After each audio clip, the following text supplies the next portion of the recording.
Today, we're bringing back the glory days of AC Milan, not just with tactics and transfers, but with legends. I'm rebuilding AC Milan with the legends who made this club iconic. Ronaldinho, the magician with a smile. Kaká, the graceful assassin. Gullit, the powerhouse of Dutch brilliance. And many more. This is more than just a career mode.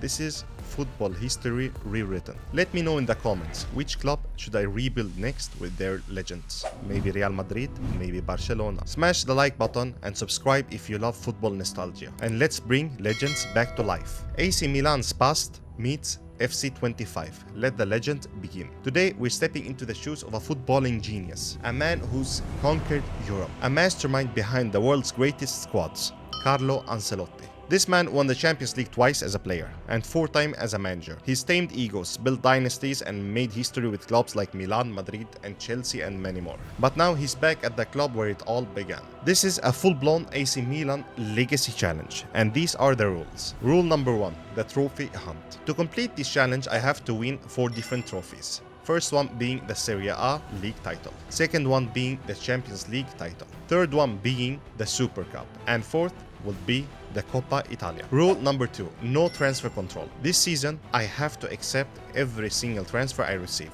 whether it's for a starter or a bench warmer. I have to accept it. No blocking, no negotiating. If a club wants my player, they will get him. Rule number 3, limited signings. Each season, I can only make 2 signings. That's it. No rebuild sprees, just 2 crucial pieces to the puzzle per year. Rule number 4, Milan DNA only. Every time I try to sign a player, the player has to be either a former AC Milan player or officially connected with Milan. These rules are brutal, but that's what it takes to make AC Milan great again. The Ancelotti way. First off, we do the team management. We have a lot of great players, but all of them cannot fit. I'm going to try this formation out. 4-3-2-1. Ronaldo up top, Kaká and Gullit as cams, Ronaldinho and Beckham on the sides, Rijkaard in the middle, Hernandez and Cafu as fullbacks, and Maldini and Baresi as centre-backs. And of course, Mike Maignan in goal. Next up, I did the team assignments. And of course, Maldini will be the team captain. Right after that, I went to do the kit numbers, and every single player got the iconic number of his choice. And also I did the development plan and hired the coaches, because if we do not succeed in the first season, we will do a second season, and then the development plan will be really important for the growth of the players. The first month we sold a lot of players and we bought none, because I feel like the team is complete. First to go was Terracciano for 5 million, then Thiaw for 30, then Gabbia for 25, and sadly we also lost Rafael Leao for 92 million. Then right after that we sent a couple of players on loan, Pavlovic, Origi, Musa, and Sportiello on a 2-year loan. Okafor also went on loan, and lastly we sold Reinders for $65 million. Now I thought it was over and we won't sell any more players, but sadly we got an offer from Manchester City for a great player, a defender, a main part of this game. And no, it's not Maldini, it's Desailly though. And even though I have other defenders, it's sad to see him go. We got 149 million for Desailly. Now the summer transfer window is done and we don't need to sell any more players. I simulated forward to the end of December. We managed to get to the semi-final of the Super Cup, and the next match is against Juventus. In the league, after 18 games, we are in the first place. In the Champions League, we are ranked 9th. Ronaldo has scored 18 goals and 3 assists, followed by Kaká's 9 goals and 7 assists. But the rest of the team are not playing as well as I expected, and I think I found the problem. The main 11 have not been starting every single match because of their different positions, so I need to go in and change their positions. January transfer window is now open, and Calabria left on a free transfer. Also Pulisic left us for 91 million. Now I feel like we have to make a transfer. We have about 600 million in the budget, and I went for a playmaker, the best passer this world had ever seen, Andrea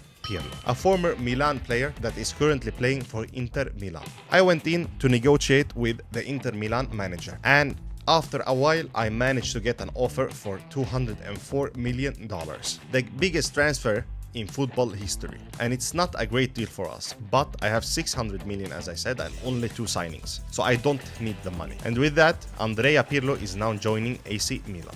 Welcome to the club. The team looks perfect now. The only thing missing is Ronaldinho's position. Now I got 400 million left. And even though I love Mike Maignan, I want to spend the money and get a great backup keeper. So you know who I went for? Of course, Gianluigi Donnarumma. And I went in and offered $110 million to Luis Enrique, and he accepted instantly. And of course, it's an overpay, but I don't mind it. And welcome to the club, Gianluigi Donnarumma. Now we are at the month of April, and it's a very important month for us. We have a quarterfinals against Barcelona, where we already lost the home match. So now only one match left, and it's the away match in Barcelona, and we need to win. We need to come back and win. Barcelona is using an unusual formation, 4-2-3-1, and they have benched Messi. For us, the lineup is as usual. I believe we can get an easy win today, because this AC Milan squad looks amazing. The match starts, and 40 minutes in, Ronaldinho goes for a shot, but sadly misses. Then, just in the 20th minute, a great pass from Pirlo, and Ronaldo scores to make it 2-2. Just a couple of minutes later, Kaká makes a great cross, and Ronaldo again scores with an amazing volley. Now we are leading, and it's still only the first half. Barcelona is nowhere to be seen. Minute 36, and Kaká again, an amazing chip, and Ronaldo gets his hat-trick. Ronaldo is showing us why Ancelotti chose him over Basten and Basten. Now, I simulated the rest of the game, and the score ended 5-3, and a great win to put us to the next stage of the Champions League. Real Madrid won against Arsenal, Leverkusen beat Aston Villa, and City beat Inter Milan to go on. This Champions League is packed with great teams, and it's going to be hard. And now we look at the stats. We are second in the league after Inter, with one match less than Inter. We won the Super Cup and got our first trophy. Now we have a final in the Coppa Italia against Juventus. The press conference before the match. Mr. Ancelotti, why did you go ahead and buy Andrea Pirlo? And with that price tag, was it worth it? It was 100% worth it. We have great players, great strikers, and great attackers. Also great defenders. But Pirlo is needed to control the game, to help push the ball up and help assist those strikers. You have benched Van Basten, Shevchenko, and Papin, and choose Ronaldo. Why? All of them are great players, but the connection of the Brazilians made Ronaldo a must for the team.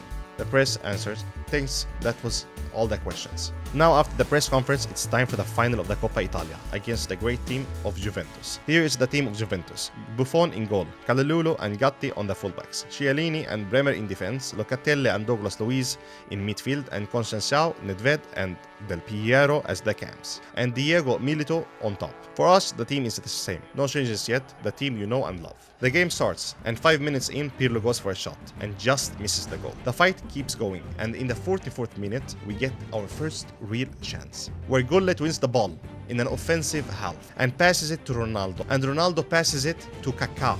And of course, Kaká does not miss those shots, and he scores to make it 1-0 for us just before halftime. Second half starts and we make changes. Ronaldo has not showed up, so I bring in Shevchenko instead. And in the 50th minute, Diego Milito gets a chance and shoots a horrible shot, but still it manages to go in.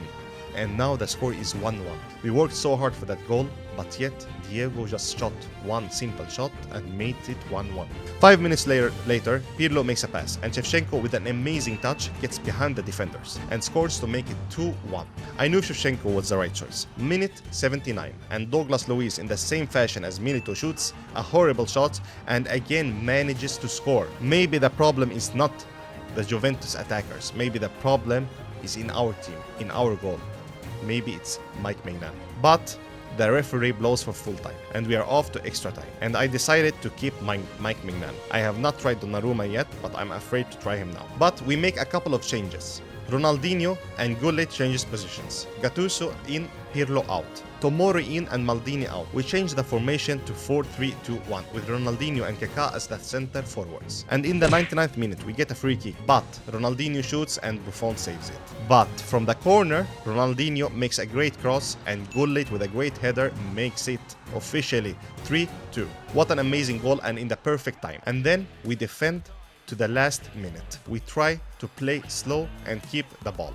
And with that, the referee blows for full time. And we win the cup. The cup is now ours. Our second cup of the season. Now we have the Coppa Italia and the Super Cup. Only league title and Champions League is left. Maybe we will be able to win everything this season, and we don't need a second season. Next up, the Champions League final, and it's against none other than Real Madrid. Press conference before the match. Reporter asked Mr. Ancelotti, Mr. Ancelotti, you have an all-star team, but so does Real Madrid. Why will you be the one on top? My team has proven themselves time and time again. It does not matter if it is against Madrid or Barcelona. The number one team in the world is us. And with that, Ancelotti walked off. I think he is our family. but I'm not sure though. The match is here. People are excited, the fans are cheering, they are excited. No one can know who will come out on top. But one thing is for sure, this is not a match, but a battlefield, and the last man standing will take the win. We made no changes to the team, it's like before. We cannot make changes last minute, nor do we need to. The Real Madrid lineup is Casillas in goal, Rudiger, Cordoba in center back, Thuram and Garcia as fullbacks, Chouameni, Camavinga and Bellingham are in the midfield, Foden as a right winger, Vini on the left and Raul on top. Madrid made the choice to bench Rodrigo, Zidane and Mbappe. What confidence, and for that we will destroy them. The match starts and we keep fighting, until Vini gets an amazing chance at minute 30, but gladly he chokes as always and misses. Second half is here and we have changed the tactics. 2 minutes in and we get a chance, but sadly it's a miss. Minute 54, Ronaldinho goes on a dribble, loses the defenders and with a trivela scores an amazing goal far post. Minute 80, Foden destroys our defenders and gives an amazing pass to Raul, who scores to make it 1-1. And right after that, in minute 83, they get past our defense again and Raul is on a 1v1 against Mike Maignan. If Mike Maignan doesn't save it, our dreams are over, and up until now he have not had a great game. But of course Maldini, the captain, the legend himself, steps in and saves it. Full time blows, now it's on to extra time. I changed the formation, brought in Tomori, Van Basten and Rijkaard, and we're playing a simple 4-3-3. And of course in minute 108, Van Basten gets an amazing pass from Rijkaard and he makes an amazing shot and it is goal. Finally! The first time in this game we are actually leading and we are confident. This win will be ours and the Champions League trophy will also be ours. For that, we have to survive for 15 minutes. So we did the Jose Mourinho tactic and we parked the bus. 15 minutes, 7 defenders trying their best to not lose the ball. And suddenly the referee blows and it is full time. And the match is done and the win is ours. We are the champions.